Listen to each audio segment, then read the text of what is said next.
Let's talk about how to handle play dates in English when our children only speak Spanish, or even when they speak English but we speak Spanish to them. So, what we do is we just never switch. When I have to speak to my child, I speak to them in Spanish. If we have friends around that speak English, I speak to them in English. But when I go back to say something to my child, I say it in Spanish.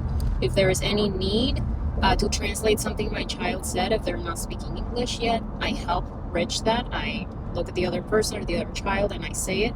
A lot of the times what happens is that the other children come up and they try to show us their Spanish skills, counting in Spanish, or they say hola to my kids. If you take a step back, instead of feeling like everybody's judging you, children don't do that.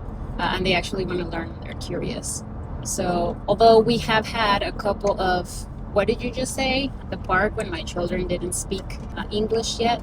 So essentially, don't switch with your own children. You will find that other kids are mainly curious about what you're doing. Other adults do. We're going to get judged for other things in motherhood too, not just speaking Spanish. So you have to remember you're doing some powerful modeling for your children, right? So you're showing them that Spanish belongs outside of the home, not only inside your house. It belongs in other spaces like the park. And in doing that, you're showing them that you want them to respond to you in that language, establishing that connection with your children. And it's showing them that you don't just switch because there are other people that don't speak, which is super, super important in those early years.